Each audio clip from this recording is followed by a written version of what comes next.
क्या आपका मीठा अचार साल भर से पहले ही खराब हो जाता है? आज मैं शेयर करूंगी मेरी रसोई का वो सीक्रेट स्टेप जिससे ये अचार बिना धूप के भी पूरे साल एकदम ताज़ा रहेगा। नमस्ते दोस्तों, गर्मियों का मौसम है और रसोई में आम की चटपटी खुशबू ना हो, ऐसा कैसे हो सकता है? आज हम बना रहे हैं आम का मीठा अचार, बिल्कुल वही स्वाद जो हमें बचपन की याद दिला दे। इसके लिए हमने लिए हैं 500 ग्राम कच्चे आम।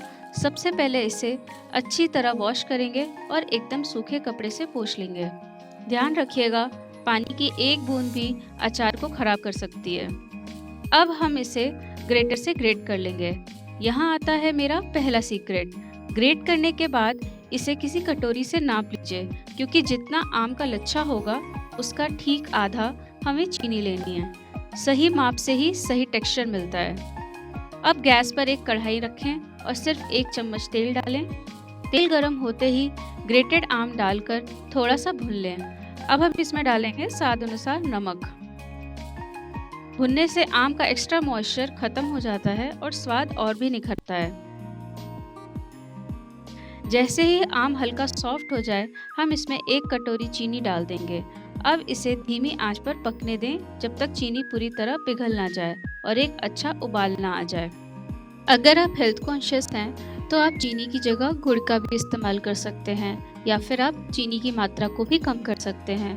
और साथ ही एक काम आप और कर सकते हैं कि लाइक का बटन दबा सकते हैं। जब तक यहाँ उबाल आ रहा है तब तक आप मुझे कमेंट में ज़रूर बताइए कि आपका फेवरेट अचार कौन सा है। अब वक्त है इसमें जान डालने का। हम डालेंगे 1 टेबलस्पून भुना जीरा, आधा टीस्पून लाल मिर्च पाउडर और आधा टीस्पून जिंजर पाउडर यानी सौंठ। ये मसाले इस अचार को वो असली देसी टच देंगे। साथ ही जाएगा आधा टीस्पून काला नमक। ट्रस्ट मी, इस अचार को मैं एक बार में 4 से 5 चम्मच खा जाती हूँ, ये इतना टेस्टी है। इसे तब तक पकाएंगे जब तक ये मिश्रण गाढ़ा होकर कढ़ाई के किनारे ना छोड़ने लगे। एक बात का ध्यान रखिएगा, हमें इसे बहुत ज़्यादा ओवरकुक नहीं करना है। चीनी की चाशनी बस आम के लच्छों में अच्छी तरह रच जाए, इतना ही काफ़ी है। अगर ज़्यादा पका दिया तो ठंडा होने के बाद ये थोड़ा सख्त हो सकता है। जब ये कढ़ाई से अलग होने लगे, समझिए आपका अचार तैयार है। इसे गैस से उतारकर पूरी तरह ठंडा होने दें।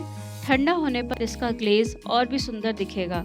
अब इसे किसी साफ ड्राई ग्लास जार या बर्नी में भरकर ड्राई प्लेस पर रखें। तैयार है आपका मीठा अचार। पूरे साल एंजॉय करिए पराठे या मठरी के साथ। अगर रेसिपी पसंद आई हो तो चैनल को सब्सक्राइब करना बिल्कुल ना भूलें। मिलते हैं अगली वीडियो में। बाय।